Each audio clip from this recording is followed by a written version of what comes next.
Today's guest is Luke Giancarlo, director of the New York FinTech Innovation Lab, a global incubator helping early growth stage startups collaborate with major financial institutions. He is also an executive at Accenture, where he is leading Accenture's digital currency treasury offering and co-author Digital Dollar Project. Luke, welcome to the pod. Alex, what's going on? It's good to see you again. You leave out in your intro that you are also an alumni of the We are very, very proud alumni of Accenture's FinTech Innovation Lab. I think when we got accepted, we were probably not qualified to do it. I don't know how it happened. It was two guys and a dog was an idea. And the lab has been absolutely tremendous at helping us validate our idea with large financial institutions. And then Accenture, as you know, has been absolutely tremendous at actually taking some of that idea, and because it was able to move way faster than some of those large financial institutions, helped us shape it. And it was effectively one of our first customers, where we did a tech-enabled offering, supporting Accenture and the teams. And, it would absolutely, positively could not have happened if it wasn't for the lab. I think, when I look back, I think we got the genesis of our idea of what is now Relayto AI, slightly different focus and organization, but like the all the learnings came from the lab. So I'm a huge fan. That's one of the reasons why I wanted to invite you. It's a well-known program in certain circles, as with large institutions, but I think a lot more, startups and scale-ups should learn about it. Tell us more, like, what's your take on the program and the role it fits in the ecosystem? Yeah, thanks. And honestly, that was an awesome intro for the program. I feel like you could do it for me. But Yeah, the FinTech Lab, smallest company working with one of the largest institutions in the world. Where would that happen? Only at the lab, right? Like, there. kind Oh of my gosh, the crazy. salesman in Yeah, you. I see it. yeah. Great marketing mind. But yeah, no, thank you. So the FinTech Lab, I'll give the history of it. It's been around for 15 years. We as Accenture co-founded it with an organization called the Partnership Fund for New York City. And we founded it really after the financial crisis in 2009 as a way to compete with the West Coast and bring some of that fintech innovation back to New York City to really be with the center and the hub for finance, right, with the Wall Street banks and the financial institutions that are based here in New York. So 15 years later, we're really going strong. It's been an amazing program.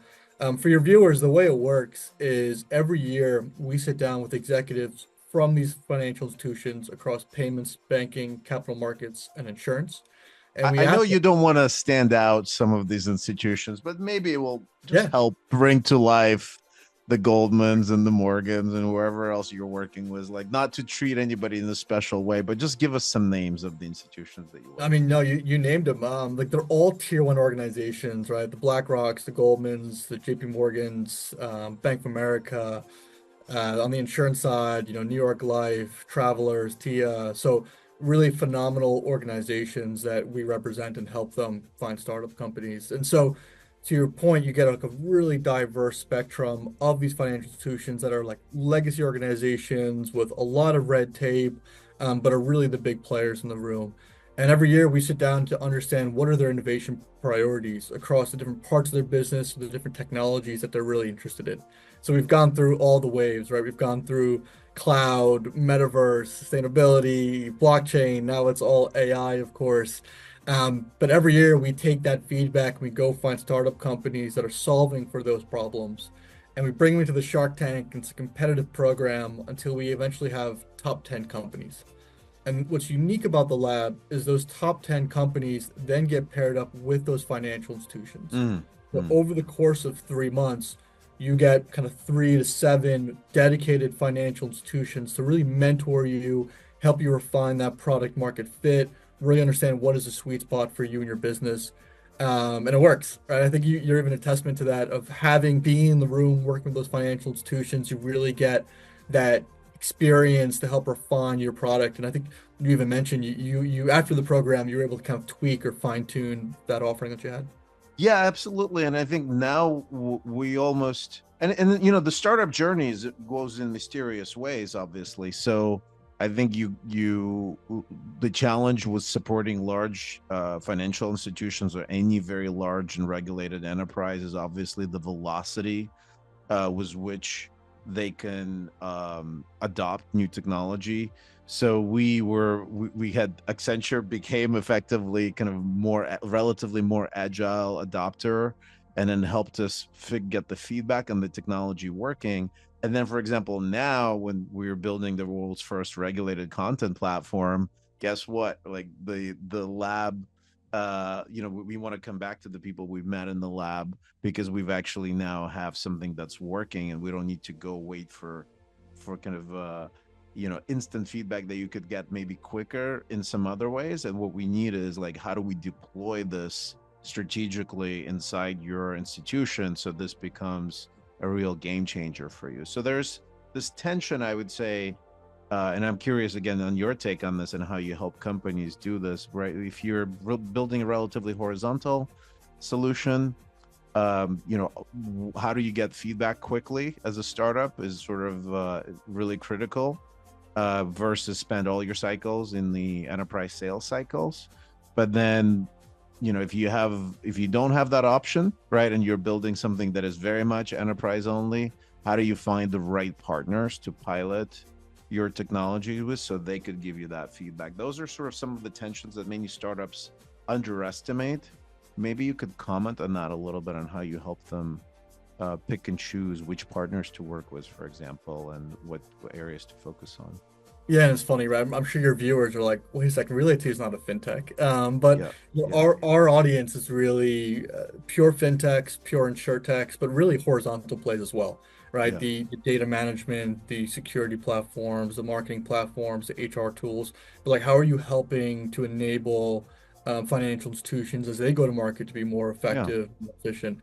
So the lab really has kind of that flavor to it. But to answer your question, I think a lot of it is kind of the things you mentioned, right? But not just having a great technology, but really being able to solve a problem in the market and spending Mhm. time with these financial institutions to understand what are the pain points, what are they struggling with, and not just like, hey, here, look how cool my technology is, but like, how can it really solve for you, right? How can it really be an Yeah. enabler and help your job be easier or more effective in what you're doing constantly? And so that's like been a big focus for us. And so the lab, it gives you time to really spend with their procurement teams to understand, what are their Mm. DevSecOps requirements? What are their legal requirements? How do they think about contracting and be able to ask those questions really open and honestly to understand what's going to take you to get through those hurdles. And then spending time with their strategy teams and their technology teams and saying, where does this fit on your roadmap? Where are Yeah. your priorities? How can this complement those? On the tech side, what is your current tech stack? What type of integrations do you need? What are you comfortable with? What type of data sharing are you okay with? And so all of those questions really help startup companies refine their product and take like a great idea and make it even better to really be purpose suited for financial institutions or large enterprises. And what's in it for Accenture in this journey, right? Like, so I think we obviously know that Accenture is not going to make money, servicing startups as a customer, right? Their work was the largest institutions. How does this work, and why are you investing? By the way, for those of you that are startups, like sometimes you have to pay equity and pay fees to participate in programs, and this program is very generous in the way it sets up, practical conversations and engagement. So, how and why do you decide to sponsor this and invest in this? Now, how many years? This is 15. Yeah, we 15, just finished 15 our years, 15th, right? going to our Yeah, 16th. Yeah, it's pretty yeah, amazing. And I laugh. I almost call it the lab like the best kept secret, yeah. or it's the best word of mouth program out there because the Techstars, the Y Combinators, they're great, but what Yeah. we really solve for is helping you get that exposure to the financial institutions. But to answer your question, like what's in it for Accenture, truly, and this is rare, but we founded it as a civic program with the New York City Partnership Fund, and we try to keep it that way. And so Mm, everybody that's involved, it's pro bono. So the mhm. financial institutions are coming to the table. They're not paying anything in except their time commitment, which Yeah, nowadays feel more valuable than cutting a check. yeah, And yeah, for the startup companies, to your point, we're non-dilutive. pay anything, we don't take any equity. We just really want you to get that exposure. And so what we get out of it is one, helping to keep New York a center for fintech and innovation and advancing the New York community, which is sort of And why I we think you've done a great job on that. yeah. Like that's it's definitely booming in that sense. Yeah. And the other thing for us is, it's a great way for us to understand what financial institutions, what they're struggling with, right? What are their Yeah. problems? What are the pain points? And especially as they think about how to adopt innovation or how to reinvent their processes, what are those pain points? And we could be in the room alongside them as they think those through. But then also there's a lot of great startup companies out there, and we could spend Mm, time with you guys to understand, how are you solving for financial mm. institutions, which many of them are our clients. And then you've been a great success story, right? Of you come out of the program, we can actually partner with you and bring you to our clients and say, hey, look, we know this company works because we've seen it with 40 other financial institutions. We think they'd be great for you in this specific project. So actually, Alex, maybe for me as well, maybe talk about some of those projects that you've done with Accenture as much as you can in terms of how you actually have collaborated and use your platform for some of our large financial institutions. Well, look, Giancarlo, as you know, the Mr. Luke, the first rule about Accenture is you don't talk about Accenture. I think this is the Luke. I think one of the things that I can't talk about though is actually what we've done was the lab, and I think Yeah. it's sort of one of the and you could comment about engagement from that, but I think one of the things that we love, like from the very early days of being in the lab, is that there's some people that talk about innovation and invest in innovation, but actually don't do it in a particular innovative ways. And the lab was very open to trying out Relayto like as itself, and so we could show some of the results of that. Yeah. I have to eat our Uh, own dog food, right? So yeah, like so. Well, we think of it as champagne and caviar, there you go. obviously, but Eat our own caviar, I should say. yeah, this is New York. Well, so here you go. So this is an example that's public version of a hub, which contains the kind of what we call a portal. And so this portal could contain videos. Here you could see a video, a scrollable site, and a bunch of presentations of the startups that were participating, and then the videos of all these startups all in one place. You could ask it questions with AI chat, which is actually new at the time that it was launched. It was kind of not available, so we could find the needle in the haystack here. And then there's a landing page, which is what got shared in the press releases and other announcements that you guys have done, introducing the companies. Right, and so for every company, there's a video here that's immersively playing, and a deck that's sort of similar to the deck that you've seen before, that you could just walk through. You could still download them, play full screen, navigate through them if you want to, but that's sort of the very simple idea. And the beauty of this is that you could do this in seconds with AI. And so that's something that's an iterative process, because if you're building a consumable experience like this, before you put AI into everything, you actually need to make sure that it actually does the engagement and works. And so this is something that we've experimented with the lab, and then it's just a very practical, simple way to get the message out. And you imagine like wearing the hats of some of your corporate sponsors, right? Like they meet all these startups.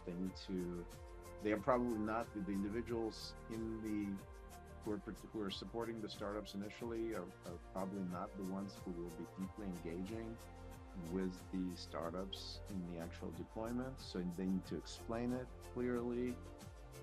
Here's the startup, here's what they do, here's their quick introduction. And so you're effectively enabling your champions from these corporates to be more successful. And I think that's really in line with the mission, I think, of what you want to do, is like bring practical innovation that actually makes it out of project hypothesis into reality. Yeah, no, absolutely. It's less of innovation theater and really putting you in the room and putting you to the Shark Tank and see how you do with some of the biggest financial institution giants in the world. And they're not going to take the fluff either. They're really going to grill you and test it and make sure that it works. So that's what the lab's focused on. And like on that note, like one of the things that, for example, so we're obviously focusing on content, and all of this is approved, right? These startups giving you their formal deck, these videos are approved. You don't want this modified, lost. And one of the things that you could then see is like the engagement level, right? And so you could see, hey, it's really interesting. Like people are engaging with this idea or that idea, or everybody's booking meetings here. And so that's an interesting indicator of what's working, what's not. And even whether it's a format and the layout of how you present the information or the actual substance of what's inside. It seems ridiculous, but in 2025, 24, we're still kind of making a prayer, sealing some PDFs into their paper first kind of form factor for digital, and shipping them over and hoping we know what happens. And so this is a very simply fixable opportunity, but you do need to have the mindset of somebody who's willing to cares about the impact and is compliant, so you could get this done in a compliant way. For example, this had to go through Accenture compliance, cookie settings, everything that is not so trivial as like, oh, I'm going to go sign up to a consumer site and create something on my own. Yeah, it's funny. One of my first real roles I had was like a marketing director for actually a nursing home that my family ran growing up. This was over a decade ago when the hot stuff in marketing was like SEOs and like geo advertising, and like we were trying to optimize our like web space across our different mediums. And so like it's amazing how much in marketing and technology has evolved over the past decade. Even like I think you've got an interesting journey around when you started in the lab. It was a very kind of specific use case. Now you've injected it with AI. And to take a step back, every year we interview the financial institutions to understand what are their innovation priorities. And the Yeah. past 2 years, no surprise, it's been very much AI focused. But Mm-hmm. AI applicably to back office, how do I make Yeah. my teams more effective, more efficient, embed co-pilots? We're just starting to see this year more of an attention and a demand for AI in more front office applications, right? How are you giving hyper personalized experiences? How are Yep. you better managing your customer data, both for like generating it, but also collecting it, synthesizing it as well. And I think you've been on an amazing journey to bring it back to you from when you started in the lab, having a very specific use case, and now you've been able to scale it and really put it to hyperdrive by using AI. And I think it's been interesting to see how kind of marketing in general and how you guys as a platform have really evolved with technologies to be more purpose-built as well. Yeah, very interesting. Like we even call what we're building regenerative AI. Hmm. And the idea is that in regulated industry, so part of it is regulated and part of it is like we really are regenerating approved content. And I think this is what you use the word hyper personalized. I think the world that we live in was probabilistic models is very risky for regulated industries, and that's one of the reasons why you historically had adoption internally, right? Because the risk is a little bit lower in internal Yep. applications outside of maybe accounting, and then the risk in customer facing communications where you're misrepresenting things or kind of hallucinating in any possible way is much higher, right? The reputational risk is not sometimes worth the efforts to improve the experience. And so what ends up happening is really something horrible actually for customers in financial services, because they're bombarded with a lot of dense information, and in that world, whereas everywhere else they have like TikToks for everything and short form for Yeah. this, and it's sort of like sound bites, except for in like really strategic, personal investment decisions like insurance we mentioned, right? So we found this applications in helping employees make employee benefits decisions, which is in the US, like half of the families worry if they will go bankrupt or not due to healthcare emergency, right? Like, and so, and ironically, all of that information comes from insurance carriers and ends up being kind of a mess of downloadables that are barely readable. And so people kind of just take defaults and resent it very much, because 25% of payments for employee costs go to these benefits in the US market, and nobody understands it. I think sometimes even the brokers that sell it have a hard time understanding it. They have call centers of people that are struggling to understand how to answer questions. Certainly employees don't understand it, and HR is overwhelmed with like answering the same questions, and being at risk for getting fired because the CEO also enrolls in benefits, and if that's really messy, like it's not a good answer. And so we see this tragedy that something that's so critical, such a relevant topic right now about the healthcare cost that's increasing, is just basically burdened by the fact that the form factor of how to explain it has not changed. Complexity and regulated nature has increased, and I think it started was in health insurance, but it goes to 401k retirement plans, which are now liberated, and so on and so forth. So we see a huge need for innovation there, but also like we could, even with us being regulated first, and being very meticulous about taking minimal risks in kind of how the content gets segmented and using AI specifically for that. The moment you could bring up AI in some cases, people immediately get worried in some places because of the regulatory nature of this. So this is, I think this is kind of a disconnect that we see in the ecosystem. I'm curious, what do you is that in line with what you're seeing as well in some of the startups that are maybe applying this to B2B2C applications are seeing? Yeah, I mean, B2C and even internal as well. I mean, it's pervasive, right? And I think kind of part of the double-edged sword of AI is the hallucinations. And so we're having a lot of success with companies that are coming in focused on guardrails or how do you ensure that you are compliant. So like last year we had a company called Palki, and their platform called Palki Prisma is very focused on sitting alongside AI LLMs in order to ensure that they are compliant, and actually looks at global regulation to make sure that those platforms don't hallucinate and stay kind of focused and on task and within kind of established compliance for financial institutions. So I think just one great example of how we're seeing companies trying to solve for some of these problems. But you're right, it's not just like customer engagement and giving you the confidence to make sure that your customer engagement is on brand, saying the right things, not giving any false information to your customers, but also like how are you better enabling your employees, right? How are they being more effective, more aware, more secure within their roles, especially I think as we go through a really radical shakeup with HR and what future of work looks like post AI.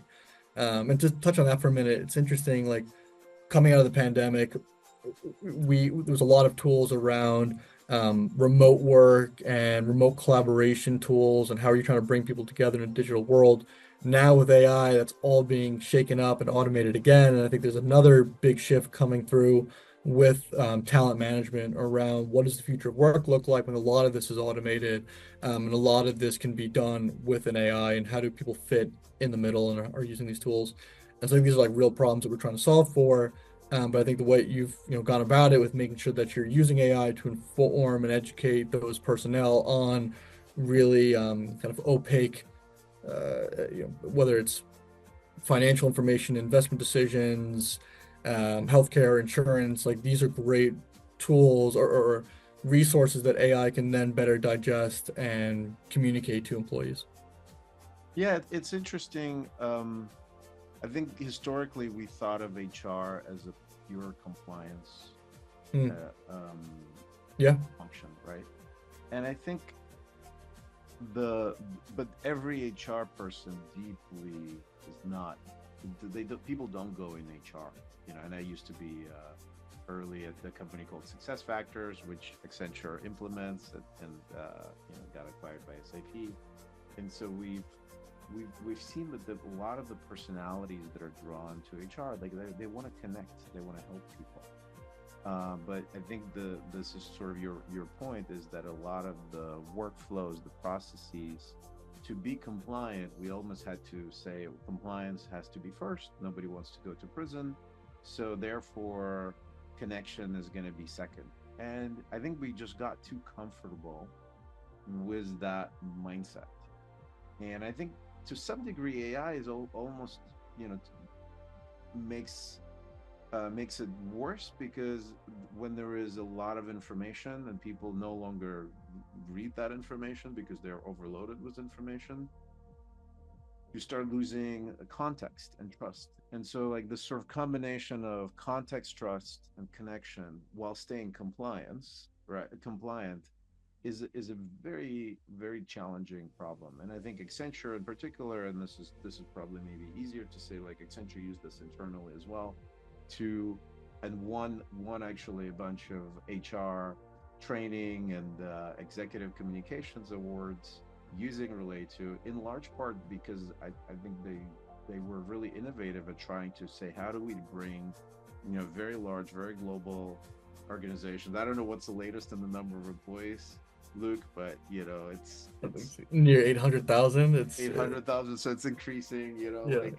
and I think being able to really connect them, and it's, even though it's increasing, it's still relatively centralized in terms of the playbooks, um, you know, across regions and so on. And so it's been very interesting to see that, you know, appetite for innovation. But I think, unfortunately, I don't think as many organizations have done that historically. So HR has a lot of catching up to do, and they get stuck with, you know, frankly, even, you know, as much as I love what we were building back in the day at SuccessFactors, some of it is innovative and some of it is pretty old school, and you still log into the, you know, employee intranets that we were powering, and it's just a bunch of PDFs that you download, and that don't really provide this differentiated experience. So we think, you know, employees, to be successful in the age of AI, need to be enabled, you know, more effectively. And I think this insurance use case that I described, it's almost like it's both employee communications, but it's also B2B2C, because insurance carriers can't sell insurance if nobody understands what it is, and, you know, not willing to pay for it. And so that brokers suffer from that, and so on. So it's sort of very interesting how there's some wedges, right? And the benefits is, for example, is a wedge into healthcare, it's a wedge into other parts of insurance, it's a wedge into financial retirement products, right? And, you know, it's bought by HR and finance teams at the same time. So I wonder to what degree you're seeing kind of hotspots, you know, so we identified this as a real hotspot of innovation potentially that gets us into, as a company, into a lot of regulated industries. And so that's one of the areas we really like. I'm curious, how do you see patterns of where innovation is happening, right? Besides front office, back office, are you seeing some sectors are just a little bit further along across your portfolio of clients, or some are lagging still? Yeah, I mean, I'll start like with maybe some of the technologies that we think are hot, and then I can talk about like maybe more industry specific some of the areas. But for the technologies, I mean, again, AI is just sucking the air out of the room. But I think it is shifting a little bit, right? In the past 2 years, it's very much okay. I want to find a use case and I want to solve it with AI. And I think now companies have gone through and actually implemented real AI applications, and they're now thinking about, okay, one, how do I now empower those agents to be more agentic, to actually give them authority to make decisions within a Yeah. business, and not need as much of a human in the loop in order to execute on some of those activities. And so I think agentic is really going to be kind of the next wave that we're going to see around AI, in real applications, right? Not Mm-hmm. just in deploying agents, but then really stringing them together and having more of an agentic infrastructure. And I think the drive for that is going to also have a lot of ripple effects for other innovative areas, like what I'm calling AI ops. So Okay. in the same trajectory that cloud went through, and everybody migrated to the cloud for data storage and data processing, and then all of a sudden they said, okay, now I need to figure out what are the use cases in the cloud? How do I manage the costs in the cloud? How do I manage who's got access to these different systems? And so you actually went through this compression around like cost ops for cloud. Hmm. I think you're going to see that for AI as well, where now that all these agents have been deployed, you're going to have a bit of a reaction around like kind of your AI estate management. How are you Hmm. managing the governance around all these tools, the Hmm. access and controls around them, and the costs associated with the processing and compute power of these AI agents? And so I think all those wrapper elements are going to be really innovative territories for how can you solve as a startup company to help financial institutions as they manage their portfolio of AI tools. Very similar to kind of the cloud, what cloud went through. Another interesting area that I think is also agent to agents. So Hmm. similar Hmm. to agentic, but think about like specifically in payments, when you think about agentic commerce, Right. how are your agents making payments on your behalf or paying other agents? And I spent a lot of time in the digital currency, digital asset space before running the lab. I actually founded an organization called the Digital Dollar Project that advocates and explores tokenized versions of the dollar. And I think that's a really interesting space for AI of how stablecoins can be the instrument for agents and how they make payments. And I was, at a Stripe conference last week for the New York tour, and they were talking a lot about how they're deploying a stablecoin focused on commerce for agent-to-agent commerce. So I think it's another interesting area. And the last one that I'll touch on is actually insurance. So Hmm. people are actually going to ChatGPT to say, "Hey, Chat, what are my best insurance policies?" And ChatGPT will actually give them better insights in terms of, okay, this is your best option for cost-wise for auto, for home, for life, health. Yeah. And I think customers are using these generative AI tools to make decisions on their insurance portfolio. And so I think insurers need to figure out how to address this and how can they be more present so that their products can be embedded or informed with these AI agents that are being used publicly. So I think being present and helping to get your products and your services in front of people who are using AI is going to be another interesting frontier, especially for marketers as they think about how to tap into some of the tools and how do they meet customers where they are, where they're looking for services. Yeah, it almost feels like if you're too slow to adapt, then the customers will go find other ways to answer the questions, right? And if Yeah. you're kind of running old school ways of doing things, right, like you'll miss not like there's kind of two issues. Like one is discovering the customers, right? And I think that's obviously relevant in more B2C businesses and B2B. I think you already may know who the customers are, but then it's sort of the question of engaging and retaining them and having them continue to kind of think of you as a trusted advisor. And it feels like the slow the slow pace of innovation is risky if you uh, if you're waiting too long to figure this out, right? And somebody's likely to disrupt you. Yeah. Is that what you were I seeing? think the pace of innovation is happening faster than ever right now. So actually, okay, pace of innovation or pace of real adoption? I think pace of innovation. I think you're seeing like Yeah, it's way easier nowadays to create a company. It's way yeah, easier now to create a yeah, product, yeah, with vibe coding. yeah, Now, yeah, and all the tools out there, you could stand up a product or an MVP in a matter of weeks or days.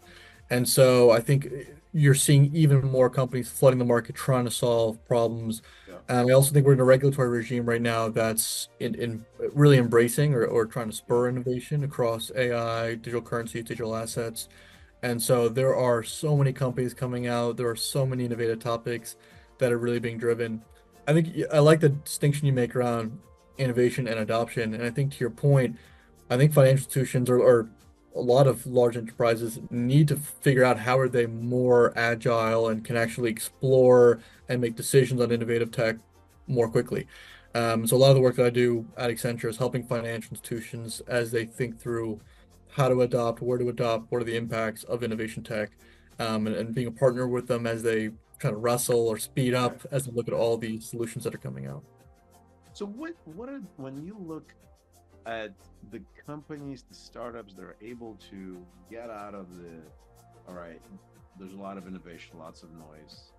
Who are the ones that you're picking in the lab or you're seeing succeed after the labs who are actually not just showing up, here's a new widgety schmidgety chatty body and agenty agentic blah blah blah, whatever is the flavor of the months, but actually are able to get the mind share, to get real deployment versus pilots, and to break through the noise. Besides Relayto, of course, and like as you're as an alum, but like, what are the patterns that you're seeing of companies that are solving this for real, deploying it for real, have longevity now, that they could continue to introduce new innovations once they deploy, so that it expands.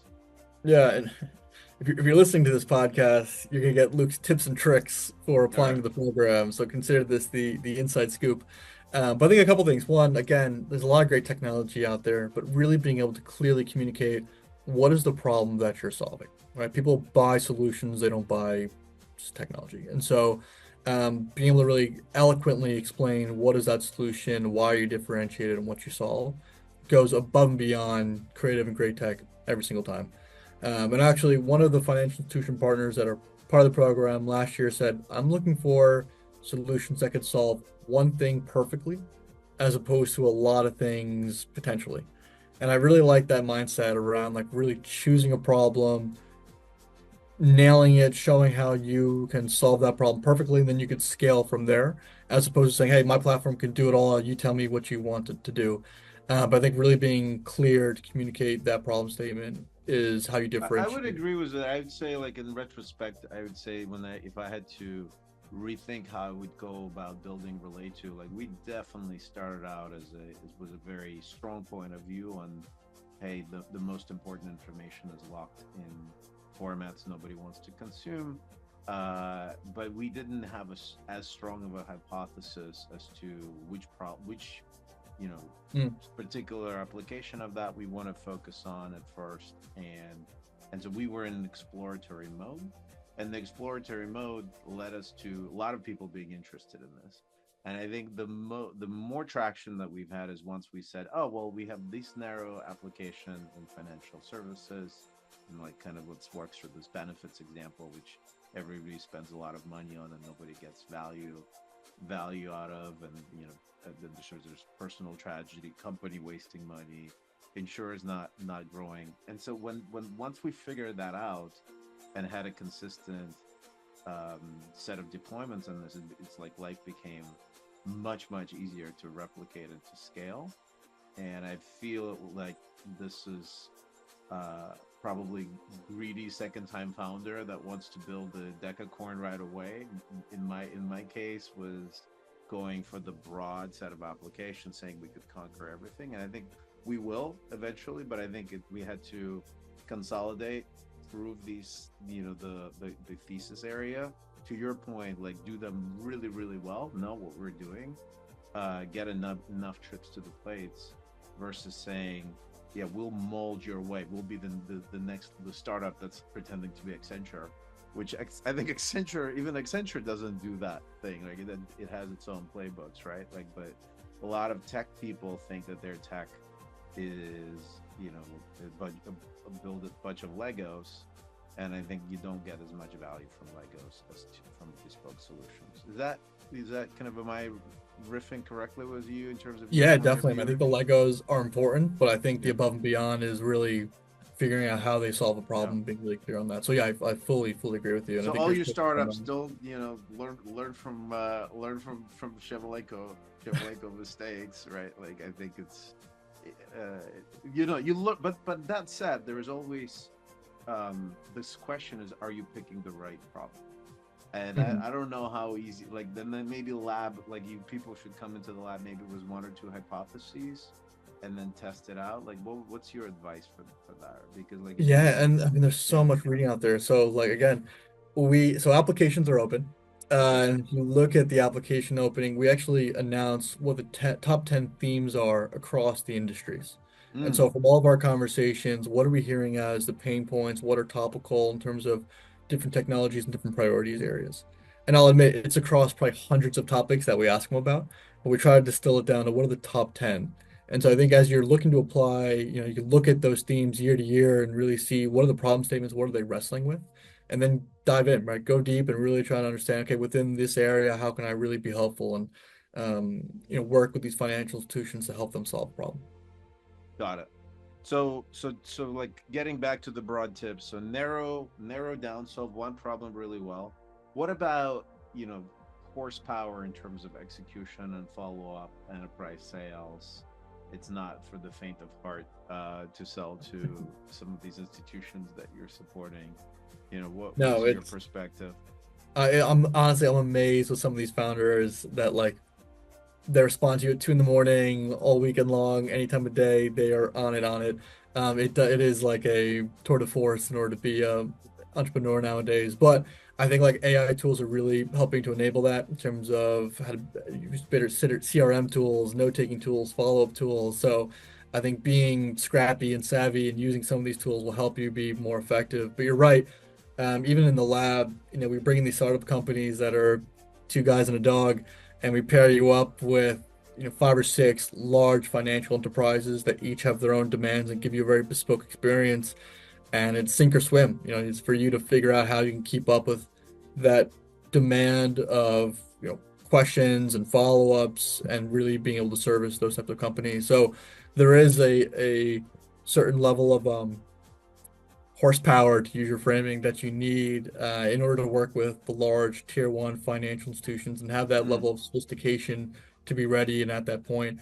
But I think nowadays there's so many great tools out there that can help you be more nimble, more effective. And I think you're a great example of it, right? We're a small little incubator at the end of the day, and we're using, tools like Relayto to be more effective at better customer engagement. So I think tools like that out there can help startup companies as they really try to scale and penetrate and have a better differentiated experience for their clients. got it. What other things that you wish you knew when you were earlier days working, pre-Accenture in more entrepreneurial kind of ecosystem, now that you've seen the pattern match across, a couple of years in the program, and you're heading into your kind of third year, like what would you say are some of the things that you wish you knew earlier, or you want to advise people kind of get ahead of the game in Such a helping them great, scale? fun question. I'll also say, so I in another past life, I actually worked for a startup company in an incubator, smaller incubator. And so I was on the other side of the table of Yeah. in a startup, what do you look for in an incubator? And so more than a decade later, it's kind of fun to be in this role now. But to answer your question, what would I've maybe done differently or some things to think about? Probably like leaning into the network. There are so many like great people out there that really want to help young entrepreneurs, young founders, and want to throw money at great technologies and great problems as well. Yeah. And so I think like really building those relationships. Alex, I think you and I are friends at this point, know each other for over a year, and I think like having those relationships, leaning on your network, building that community around you will really help you be more effective, both from the perspective of helping to find problems and jam on solutions and that shared learning between each other, but also to help you get ahead and pull each other up.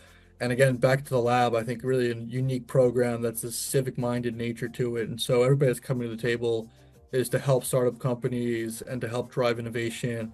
And it's all the right reasons, right, that you're building this community of people that really want to be helpful, want to co-create, want to jam on innovation topics and not just innovation theater, but really to drive unique problems or unique solutions in the market. And so I think finding those people and leaning into them and making them part of your cohort, your army is what I wish I did earlier in my career. Yeah, I would very much echo that. You know, I think there's a human tendency to assume everything is the same, everybody's the same. But no, there are people that are kind of high energy creators, paid forward folks like yourself, um, like the program, and they're first of all a lot more fun to be around, right? And I think energy is important, and I think people underestimate how important is positive energy. Not like a positive, yeah, you can do anything you want, no constraints, no, but like positive, like in the can do style, directed in the hopefully faster moving waters direction. But particularly in the enterprise, um, there's a lot of rejections, right? Like there's a lot of things that don't go. There's a lot of hiccups. There's ups and downs on a regular basis. And so having people that understand that process, that like to get things done, in larger organizations, it's a special breed. You can't just go even to the relatively innovative organizations, quote unquote, like Google or AWS. Like not everybody is going to be the innovator in there, and is gonna really enjoy riffing. And I think this applies to all organizations. So the energy and camaraderie, and then I think the world that we live in, at least from go-to-market perspective, that I see is, unfortunately, AI is ruining it. It's killing nuance. It's gonna, we're having these SDR approaches. We're having crazy LinkedIn, you know, bombarding us every day. And if I get bombarded like that as a CEO of a relatively small organization, I can only imagine what some other folks are getting bombarded with. And so, finding a way to find these warm connections, to use the network to humanize the interactions and be really authentic. And so, I'm really grateful to you for joining. And people could get a chance to vibe the program and vibe that Accenture has these amazing new talented leaders like yourself that are promoting innovation, really bleeding it, and making concrete steps. I think this is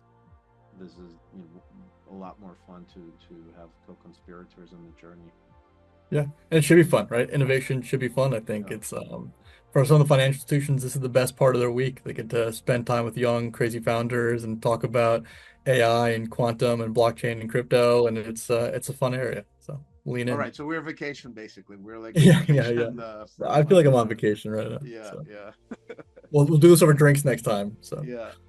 Well, on over drinks, like what are the themes that that we've talked about some of the innovation themes that you have for this year that you're bringing up, but like let's look out 5 years out into the future, right? You're like, and maybe in the area that you're kind of a pioneer on around digital currencies.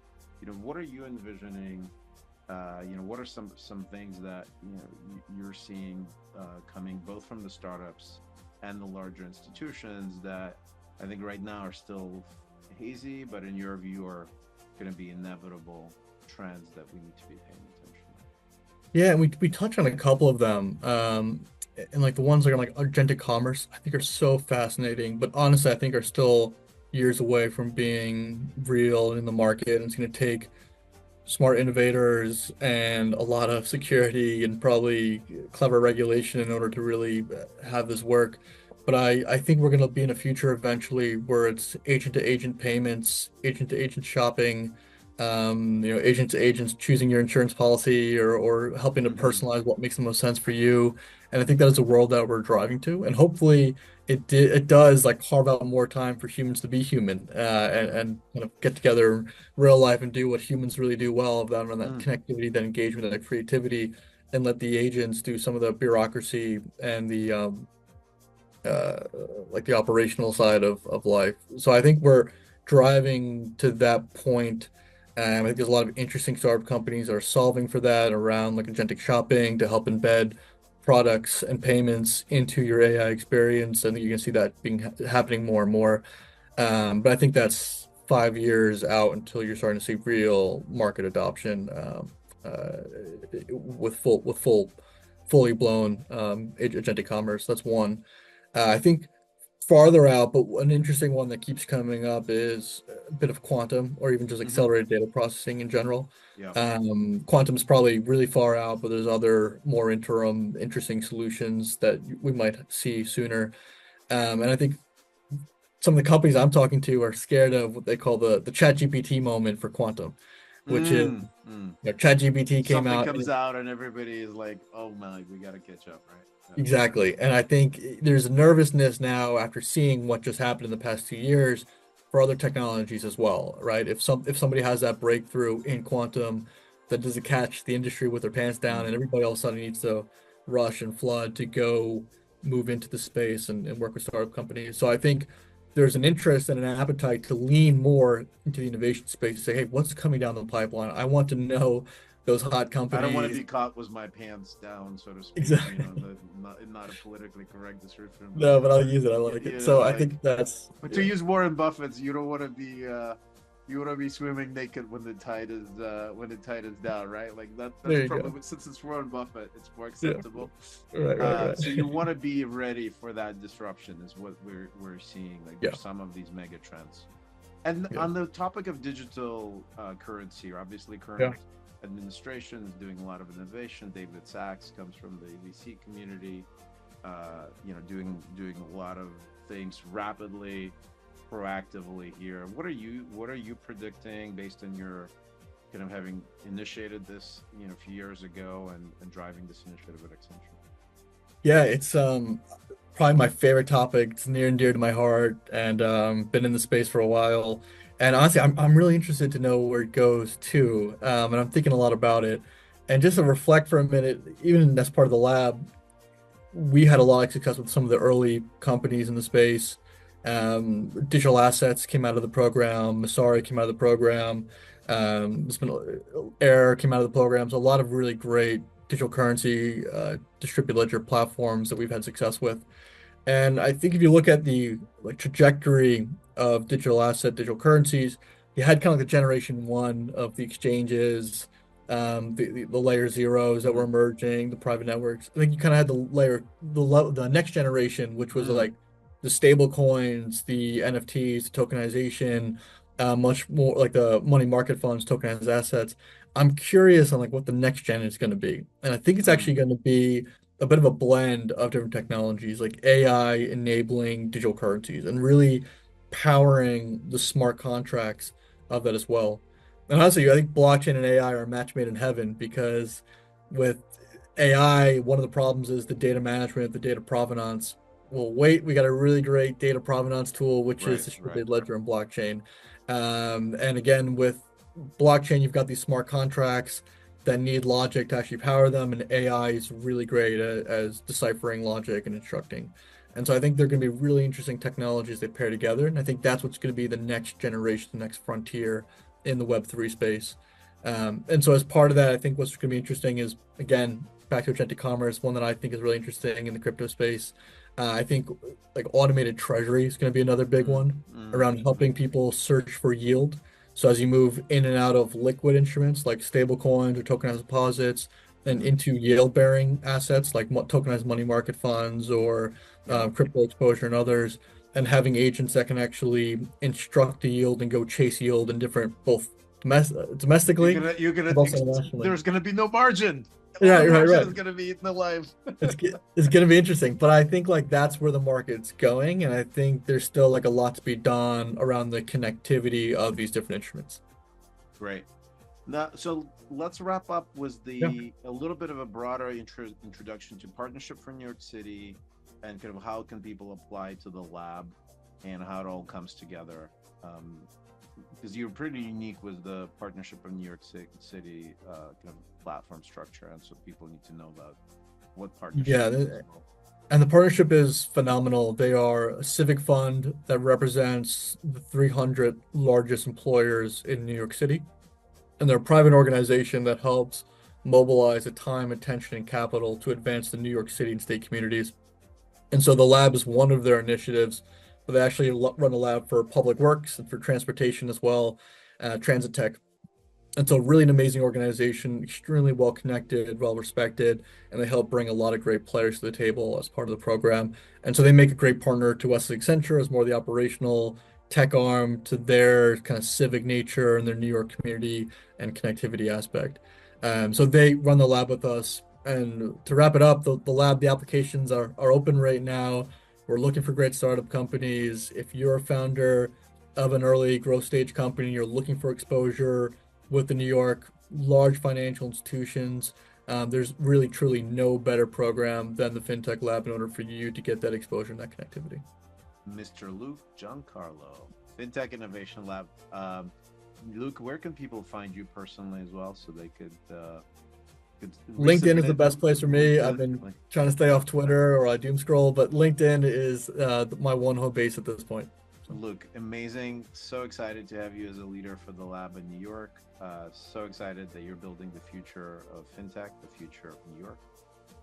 Thank you again for helping Relayto AI and our journey, where we started this Relayto pre-AI and became Relayto AI in collaboration with the lab. And so can't, such an indelible part of our success goes back to your organization. And I couldn't recommend more hire for startups that want to do real enterprise innovation to go and check it out. Alex, thanks so much. Thank you for having me on the show. Really great chatting with you, and thanks for all the work you're doing as well.